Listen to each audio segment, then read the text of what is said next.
Hi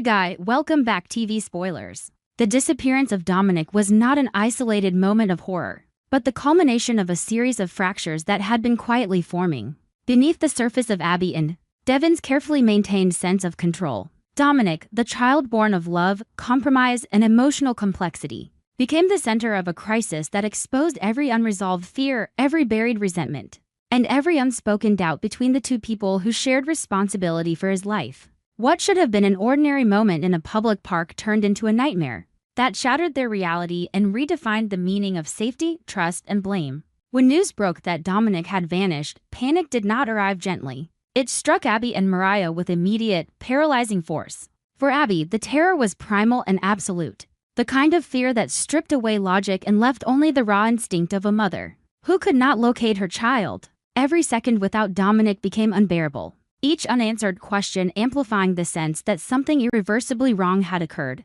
Mariah, already emotionally fragile, was overwhelmed by a wave of guilt and confusion that she could not articulate, even to herself. The atmosphere thickened with dread long before the truth emerged, as if everyone involved sensed that this was not a simple disappearance, but the manifestation of something far darker. The revelation that Mariah herself was responsible for Dominic's abduction reframed the entire tragedy into something far more complex and devastating. Mariah was not acting out of malice or greed, but from a place of profound psychological collapse. Her ongoing mental health crisis, intensified by her obsessive fixation on Ian Ward, had eroded her grasp on reality. The lines between protection, possession, and delusion blurred until she convinced herself that taking Dominic was not an act of harm, but one of necessity. This knowledge did nothing to soften the pain for Abby or Devon. Instead, it deepened it, transforming shock into a suffocating mixture of anger, betrayal, and helplessness. The timing of the abduction only intensified the cruelty of the situation.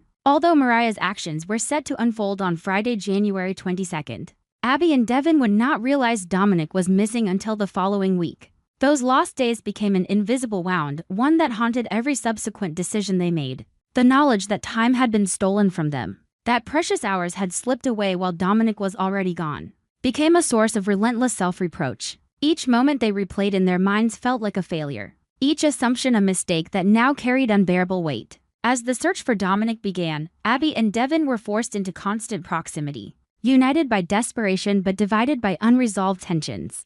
Their co-parenting relationship, already complicated by Dominic's unconventional conception through surrogacy, and Devon's role as sperm donor, began to buckle under the strain. The very foundation of their agreement, mutual respect, shared responsibility, and emotional clarity started to erode as fear replaced patience and panic replaced empathy. Under the crushing pressure of uncertainty, Abby's fear transformed into accusation. She became convinced that Devon had failed in his duty to protect their son. In her mind, there had been small, unsettling moments that should have prompted greater caution. She believed Devon had been too trusting, too dismissive of Mariah's instability, and too willing to assume that love alone could compensate for psychological fragility. Abby's anger was not simply directed at Devon's actions, but at what she perceived as his refusal to acknowledge danger until it was too late. Devon, equally devastated by Dominic's disappearance, refused to shoulder blame alone. He saw Abby's accusations as a painful rewriting of history, one that ignored her own role in fostering Mariah's closeness to Dominic.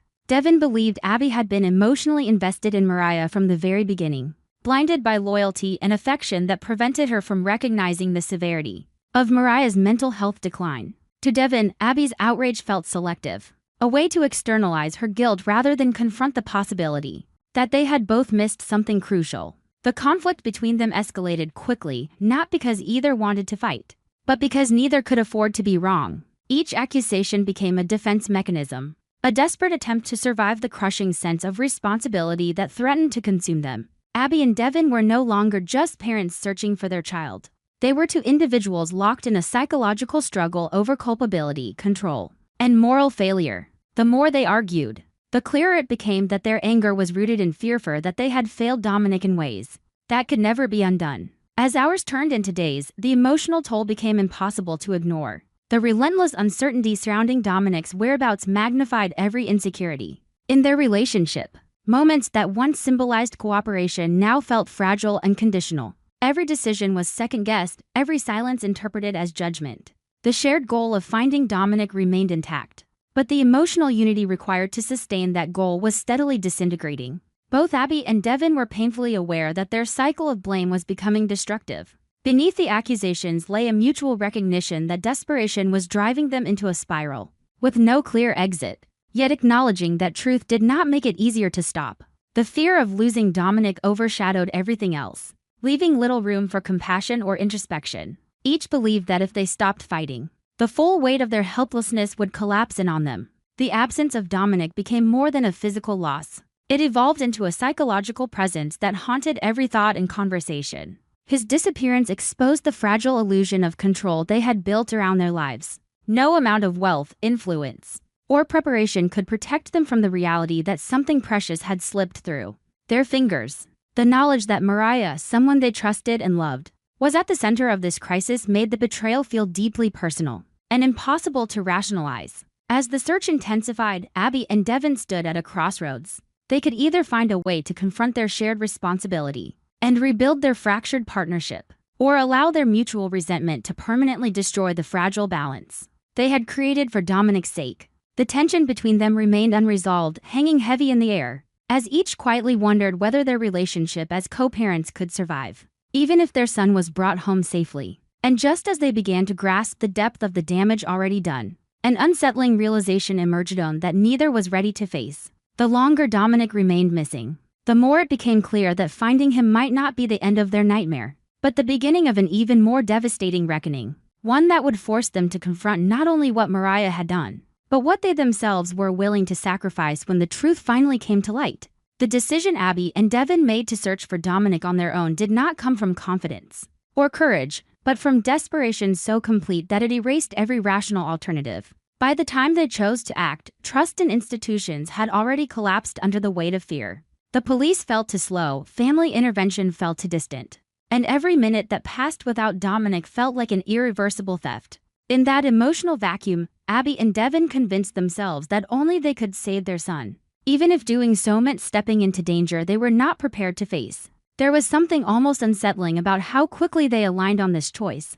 Just days earlier, they had been locked in cycles of accusation and resentment, their co-parenting relationship fraying under the strain of guilt and blame. Yet Dominic's absence reshaped their priorities with brutal clarity. Fear became the great equalizer. Whatever anger remained between them was buried beneath a more primitive instinct, the need to reclaim what had been taken. In moments like these, human beings do not act out of logic, they act out of terror. And terror has a way of making reckless decisions feel inevitable. The search began not with certainty but with fragments, half-formed suspicions, inconsistencies and timelines, subtle details that only parents obsessed with their child would notice. Abby clung to every irregularity as if it were a lifeline, while Devin forced himself to think methodically, even as panic threatened to fracture his composure. Together, they followed threads so thin they could easily snap, knowing that turning back was no longer an option. Each step forward carried the unspoken understanding that they were moving further away from safety and deeper into a world they did not belong to. What they uncovered was not a clear path, but a shadowed undercurrent of danger. The clues pointed away from familiarity and toward isolation, toward places deliberately hidden from ordinary life. There was something deeply unsettling about realizing that Dominic had been pulled into a space defined by secrecy and control. As a viewer, it is impossible not to feel the claustrophobia of that realization. The world Abby and Devin were entering did not operate on rules of morality or empathy. It was a world where leverage mattered more than innocence, and where a child could be reduced to a bargaining tool without hesitation. The journey led them to a remote location that felt disconnected from time and consequence, a place where help would not arrive quickly, if at all. The silence there was not peaceful, it was predatory. Abby felt it immediately. That instinctive sense of wrongness that mothers often describe but can never fully explain. Devin, too, recognized the danger, though he masked it behind controlled focus. In that moment, they were no longer simply parents searching for their son. They were intruders in hostile territory, painfully aware that any misstep could cost them everything. The figures they encountered there were not monsters in the dramatic sense, but something more frightening, ordinary people stripped of empathy. Their presence carried a quiet threat, the kind that does not need to announce itself. Dominic was being held not out of emotion but out of calculation. and that made the situation infinitely more volatile. Abby's fear reached a breaking point. The maternal instinct to protect overwhelmed her sense of self-preservation, while Devin found himself calculating risks he had never imagined he would willingly take. It is here that the story becomes truly devastating, because one of them is forced to make a decision no parent should ever have to contemplate. In order to save Dominic, either Abby or Devin must place themselves directly in harm's way, offering vulnerability in exchange for their child's life. This is not heroism in the traditional sense. It is sacrifice born of love so consuming that death feels negotiable. Watching this unfold, one cannot help but feel the cruelty of the universe they inhabit. A universe that demands proof of devotion in the most brutal currency possible. The confrontation that follows is tense not because of action alone, but because of the emotional stakes that suffocate every movement. Time seems to stretch and contract unpredictably. The danger is not abstract, it is immediate, physical, and terrifyingly real. One wrong decision, one surge of panic, could end everything. Abby's terror manifests as raw determination, while Devin's manifests as grim resolve. Both are driven by the same truth: losing Dominic is not survivable. When the struggle reaches its peak, the line between survival and loss becomes painfully thin. One of them comes frighteningly close to paying the ultimate price. In those moments, it becomes clear that saving Dominic will not come without consequence. Even victory, if it comes, will be incomplete. The human body can endure incredible strain, but the mind records everything. Trauma does not disappear simply because the crisis ends. Against all odds, they manage to free Dominic.